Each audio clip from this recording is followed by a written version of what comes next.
Dear student, in the first lecture we have seen various action. पहिला असणारं काही lecture जे आहे तर त्या लेक्चरमध्ये विविध अशा प्रकारच्या असणाऱ्या त्या काही क्रिया ज्या आहेत तर त्या क्रिया आपण त्या ठिकाणी पाहिल्यात. आणि या क्रिया पाहत असताना आपल्या असं लक्षात येतं नसते की बल लावल्यामुळं त्या असणाऱ्या ज्या काही वस्तू ज्या आहेत तर त्या वस्तू काय करता नसतात तर त्यांची असणाऱ्याची काही जागा ज्या आहे तर ती जागा त्या ठिकाणी बदलता नसतात, म्हणजे त्या डिस्प्लेस त्या ठिकाणी होता नसतात. त्याच्यानंतर असणारी काही ॲक्टिव्हिटी जी आहे तर ती ॲक्टिव्हिटी आपण त्या ठिकाणी पाहिली की असणारी जी काही एक पेटी जी आहे तर त्या एका पेटीला त्या ठिकाणी दोरा बांधायचा आहे आणि दोरा बांधून ती काय करायची आपल्याला त्या ठिकाणी त्याच्यामध्ये ती मोकळी त्या ठिकाणी ओढायची. दुसऱ्या वेळेला काय करते ती असणारी जी काही पेटी जी आहे तर त्या पेटीमध्ये 20 पुस्तकं भरायची आणि 20 पुस्तकं भरून ती असणारी जी काही पेटी जी आहे तर ती 10 मीटर त्या ठिकाणी ओढायची. पुढच्या वेळेला आपल्याला त्या ठिकाणी सांगितलं की ती असणारी जी काही पेटी जी आहे तर ती पेटी त्या पेटीमध्ये 20 पुस्तकं भरायची आणि 20 पुस्तकं भरून ती असणारी जी काही पेटी जी आहे तर ती 20 मीटर अंतर त्या ठिकाणी सरळ त्या ठिकाणी ओढायचं. तर कोणत्या याच्यामध्ये कार्य त्या ठिकाणी अधिक झालं तर आपल्या लक्षात येतं नसते की ते पेटी जी आहे तर त्या पेटीमध्ये 20 पुस्तकं भरल्यानंतर ती 20 मीटर त्या ठिकाणी ओढण्यासाठी आपल्याला अधिकचं असणारं जे काही कार्य जे आहे तर ते कार्य त्या ठिकाणी करावं लागतं. याच्यामध्ये आपण पाहिलं होतं की सारख्याच अंतराचं विस्थापन झालं तरी ज्या कार्यामध्ये जास्त बल लागतं तर ते कार्य त्या ठिकाणी अधिक असतं आणि सारखंच बल लावून जास्त विस्थापन झालं तर ते कार्यही त्या ठिकाणी अधिक असतं. त्याच्यानंतर पुढे पहा यूज युअर ब्रेन पॉवर, याचा आपल्याला त्या ठिकाणी विचार जो आहे तर तो विचार त्या ठिकाणी करायचा आहे. पहा आता काय म्हटलेलं आहे की जरा डोकं आपल्याला त्या ठिकाणी चालवायचं आहे. In the above activity which are different forces acting on the box. या ठिकाणी वरील असणारी काही कृती जी आहे तर त्या वरील कृतीमध्ये कोणकोणती असणारी जी काही बलं जी आहे तर ती बलं त्या ठिकाणी असणारी जी काही पेटी जी आहे तर त्या पेटीवर त्या ठिकाणी कार्य करताना असतात हे आपल्याला त्या ठिकाणी पाहिजे. पहा कोणकोणती सांगता येईल तर पहिलं आपल्याला सांगता येईल की ग्रॅव्हिटेशनल फोर्स. काय सांगितलेले ग्रॅव्हिटेशनल फोर्स म्हणजे गुरुत्वाकर्षण बल. दुसरं आपल्याला सांगता येईल फ्रिक्शनल फोर्स, हे आपण मागे त्या ठिकाणी पाहिलेली की फ्रिक्शनल याला आपण त्या ठिकाणी काय म्हणताना दिसतोय घर्षण बल त्या ठिकाणी म्हणताना दिसतो. आणि थर्ड जे आहे तर ते मस्क्युलर, ज्याला आपण त्या ठिकाणी स्नायू बल जे आहे तर ते स्नायू बल म्हणताना दिसतो. म्हणजे सर्वसाधारणपणे gravitational force, frictional force and muscular force acting on the box ही तीन असणारे म्हणजे गुरुत्वाकर्षण, घर्षण बल आणि स्नायू बल काय होताना दिसतात ते असणारी जी काही पेटी जी आहे तर त्या पेटीवर त्या ठिकाणी कार्य करताना दिसतात. त्याच्यानंतरचं सेकंड क्वेश्चन आहे पहा is a displacement possible without a force, म्हणजे बल न लावता विस्थापन त्या ठिकाणी शक्य आहे का तर no, without force we cannot displace a object, म्हणजे बल न लावता कोणत्या प्रकारचं असणारे जे काही वस्तू जी आहे तर त्या वस्तूचं आपण त्या ठिकाणी विस्थापन त्या ठिकाणी करू शकत नाही. थर्ड क्वेश्चन पहा if a force is applied with both the hands on a wall will there be a displacement. wall म्हणजे भिंत. आता काय सांगितले की भिंतीवर दोन्ही हातांनी बल जर लावलं तर विस्थापन होईल का. पुन्हा एकदा आपल्याला सांगता येईल पहा नो. आता पहा का तर ते पुढे आपल्याला कळेल. Fourth if no displacements occur on applying a force what does it indicates, म्हणजे बल लावून सुद्धा त्या ठिकाणी विस्थापन झालं नाही याचा अर्थ काय. It indicates that work is not done, म्हणजे बल जरी त्या ठिकाणी लावलं परंतु त्याचं विस्थापन जर त्या ठिकाणी झालं नाही, मूळची असणारी जी काय जागा जी आहे तर ती जागा जर त्या ठिकाणी भिंत बदलत नसेल किंवा एखाद्या असणारी जी काही वस्तू जी आहे तर ती वस्तू जर त्या ठिकाणी जागा जर त्या ठिकाणी बदलत जर नसेल तर आपण सांगू शकतो की वर्क इज नॉट डन, कोणत्याही प्रकारचं कार्य त्या ठिकाणी झालं नाही असं आपण त्या ठिकाणी म्हणू शकतो. त्याच्यानंतर नेक्स्ट पुन्हा एक त्या ठिकाणी आपल्याला लेटेस्ट ट्राय म्हटलेले करून पाहायला सांगितलेले. आता काय करायचे की टेक ए पुली एक कप्पी घ्यायची. पहा आकृतीमध्ये या ठिकाणी आपल्याला एक छोटीशी अशा प्रकारची असणारी जी काही पुली जी आहे, याला आपण त्या ठिकाणी मराठीमध्ये काय म्हणतो, कप्पी जी आहे, तर ती कप्पी त्या ठिकाणी घ्यायची. कप्पी कळत नसेल तर आपल्या फादर मदरला त्या ठिकाणी विचार. आकृतीमध्ये त्या ठिकाणी तुमच्या असं लक्षात येईल की विहिरी जी आहे, जुन्या असणाऱ्या ज्या काही विहिरी जी आहे, तर त्या विहिरीवरून पाणी काढण्यासाठी त्याला अशा प्रकारची असणारी काही कप्पी जी आहे, तर त्या कप्पीचा त्या ठिकाणी वापर केला जायचा. आता काय सांगितलं, टेकी पुली, एक कप्पी घ्या, fix it at a height. आणि ही असणारी जी काही कप्पी जी आहे, तर ती कप्पी काय करायची, आपल्याला उंच अशा ठिकाणी काय करायची, तर त्या ठिकाणी ती बांधायला त्या ठिकाणी सांगितली. Draw a string over the pulley. ते असणारी जी काही पुली जी आहेत, कप्पी जी आहे, तर त्या कप्पीवरून एक दोर टाकून त्या दोराचं एक टोक आपल्या हात जो आहे, तर त्या हातामध्ये त्या ठिकाणी घ्यायचं. पुढे tie a load of 2 kilogram at one end. आणि त्या कप्पीचं असणारं जे काही दुसरं टोक जे आहे, या ठिकाणी ह्या कप्पीचं एक हातामध्ये टोक आहे, दुसरं टोक जे आहे, तर त्या दुसऱ्या टोकाला काय केलेलं कोणी 2 किलोग्रॅमचं असणारं जे काही वजन जे आहे, तर ते वजन त्या ठिकाणी किंवा ओझं जे आहे, तर ते ओझं त्या ठिकाणी बांधले. पुढे hold the other end of the string and pull it downward to lift the load. आणि दोरीचं असणारं जे काही दुसरं टोक जे आहे, तर ते दुसरं टोक काय आहे, तर त्या ठिकाणी आपल्या हातामध्ये आहे. आणि दुसरं असणारं जे काही टोक जे आहे, तर ते टोक काय करायचं, आपल्याला खालच्या दिशेनं त्या ठिकाणी काय करायचे, पुल करायचे, की जेणेकरून तो असणारं जे काही कप्पीच्या दुसऱ्या टोकाला असणारं जे काही ओझं जे आहे, तर ते ओझं आपल्याला त्या ठिकाणी उचलायचं. First up to a height of 1 metre.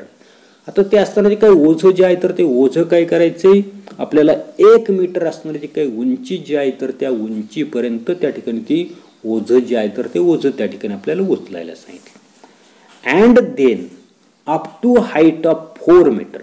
त्याच्यानंतर ते असणारं जे काही ओझं जे आहे, तर ते ओझं काय करायचे, 4 मीटर उंचीपर्यंत त्या ठिकाणी आपल्याला उचलायला त्या ठिकाणी सांगितलं. आता काय,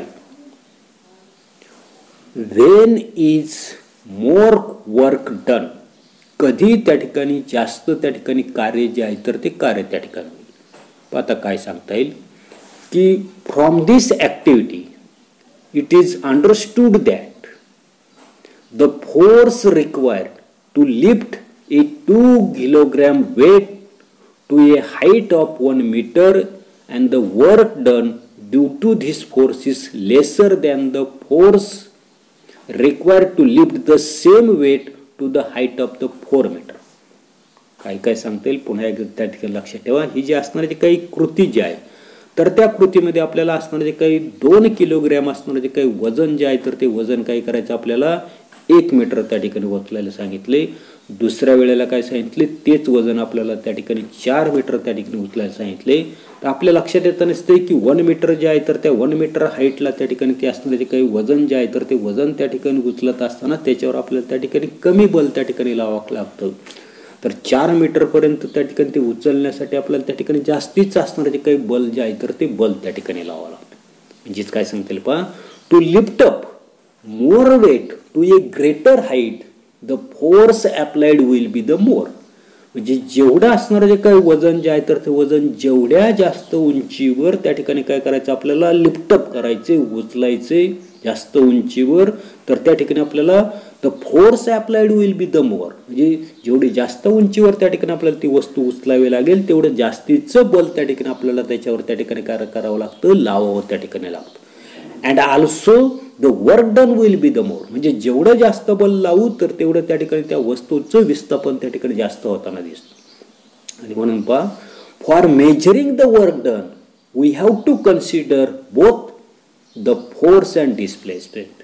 आणि म्हणून त्या ठिकाणी आपल्याला असणारे काही कार्य जे आहे, तर ते कार्य त्या ठिकाणी मोजण्यासाठी आपल्याला लावण्यात येणारं जे काही फोर्स, बल, आणि त्या बलामुळे त्या वस्तूचं होणारं जे काही विस्थापन, अशा दोघांचा असणारा जो काही विचार जो आहे, तर तो विचार काय करावा लागतो, आपल्याला त्या ठिकाणी करावा लागतो. आता ब्रॅकेटमध्ये काय दिलेले, की when the applied force is same more work is done.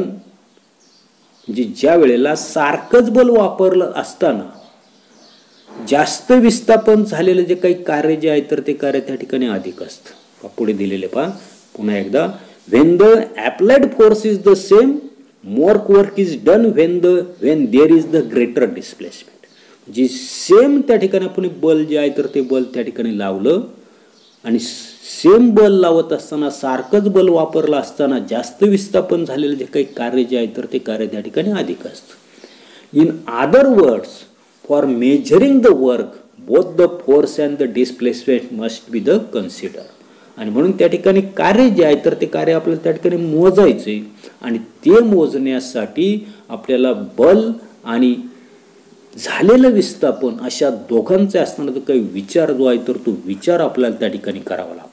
आणि म्हणून पण सेकंड कन्सेप्ट जो आहे तर तो आपल्याला पाहायचा आहे, the relationship between work and energy. आणि म्हणून त्या ठिकाणी असणारे ते काही कार्य आणि ऊर्जा रिलेशन यांच्यामधला असणारा जो काही संबंध जो आहे तर तो संबंध आपल्याला त्या ठिकाणी पाहिजे. आता काय सांगता येईल, काय दिसते पहा, the boy in the picture has applied a force to the toy car. म्हणजे या ठिकाणी असणारा जो काही मुलगा जो आहे तर तो मुलगा काय करताना दिसतोय की खेळण्यातली असणारी काही गाडी जी आहे तर त्या गाडीवर बल जे आहे तर ते बल त्या ठिकाणी लावताना दिसतो. Work has been done because the force applied to the car has caused a displacement. म्हणजे सर्वसाधारणपणे त्या ठिकाणी असणारे काही कार्य जे आहे तर ते कार्य घडून आलं. आता कार्य घडून आलं, कशामुळे घडून आलं, का घडून आलं, तर ते असणारे काही कार जे आहे तर त्या कारवर काय केलं तर त्या मुलानं त्या ठिकाणी बल लावलं आणि बल लावल्यामुळे ती असणारे काही कार जे आहे तर त्या कारचं काय झालेले डिस्प्लेसमेंट झालेले, म्हणजे विस्थापन त्या ठिकाणी झालं. म्हणजे गाडीला लावलेलं जे काही बल जे आहे तर त्या बलामुळे काय झालेलं तर त्या गाडीचं विस्थापन त्या ठिकाणी कार्य जे आहे तर ते कार्य त्या ठिकाणी घडलं. In other word, transformation of the boys energy into work has taken place through the applied force. म्हणजे दुसऱ्या शब्दामध्ये आपल्याला त्या ठिकाणी सांगू शकतो की तो असणारा जो काही मूल जे आहे तर त्या मुलाची असणारी काही ऊर्जा जी आहे तर त्या ऊर्जेचं रूपांतर कार्य जे आहे तर त्या कार्यामध्ये झालं. म्हणजे ते असणारे जे काही मूल जे आहे तर त्या मुलानं लावलेलं जे काही बल जे आहे, ऊर्जा जी आहे तर त्या ऊर्जेमुळे काय झाले, ती गाडी जी आहे तर त्या गाडीचं विस्थापन त्या ठिकाणी झालं आणि गाडीचं विस्थापन त्या ठिकाणी काय होताना दिसते, म्हणजे त्या मुलाची असणारे जे काही ऊर्जा जी आहे तर त्या ऊर्जेचं रूपांतर त्या गाडीच्या मुवमेंटमध्ये विस्थापनामध्ये त्या ठिकाणी होताना दिसतं. म्हणजे ऊर्जेचं रूपांतर जे आहे तर ते बलामार्फत काय झालेले कार्य जे आहे तर त्या कार्यामध्ये त्या ठिकाणी झालं. Second, run around the ground with your friends. म्हणजे असणारे जे काही तुमच्या मित्रासोबत आपलं असणारे जे काही मैदान जे आहे तर त्या मैदानामध्ये धावत काय करायचे, मैदानाभोवती त्या ठिकाणी फेरी जी आहे तर ती फेरी त्या ठिकाणी मारायची. Can your friends run as many round as you can. म्हणजे तुम्ही जेवढ्या फेऱ्या त्या ठिकाणी माराल तेवढ्याच फेऱ्या तुमचा मित्र त्या ठिकाणी मारू शकेल का, पहिला प्रश्न. दुसरं, do all friends have the same capacity for running. पाहता काय सांगता येईल की तुम्ही असणारे जे काही मित्र जे आहेत तर त्या मित्राला आपण फेरी मारायची, आपल्या मित्राला त्या ठिकाणी फेऱ्या मारायला सांगायची आणि मग मित्रांमध्ये फेऱ्या मारण्याची सर्वांची असणारी जी काही क्षमता जी आहे तर ती क्षमता त्या ठिकाणी एकसारखीच असते का. आता काय कारण सांगता येईल पहा. Your friend will complete either more or less round than the number of rounds you complete. तुमचा असणारा जो काही मित्र जो आहे तर तो मित्र जेवढ्या फेऱ्या तुम्ही माराल तर त्याच्यापेक्षा कमी किंवा जास्त फेऱ्या तुमचे असणारे जे काही मित्र जे आहेत तर ते मित्र त्या ठिकाणी मारतील. The numbers of rounds will be the same. पुढे आपल्याला सांगितलंय की फेऱ्यांची संख्या जी आहे तर ती सारखी मात्र त्या ठिकाणी असणार नाही. काय सांगितलेले, the number of rounds will not be the same. फेऱ्यांची संख्या म्हणजे मैदानाला फेऱ्या मारण्याची जी काही संख्या जी आहे तर ती संख्या सर्वांचीच सारखी त्या ठिकाणी येईलच असं नाही.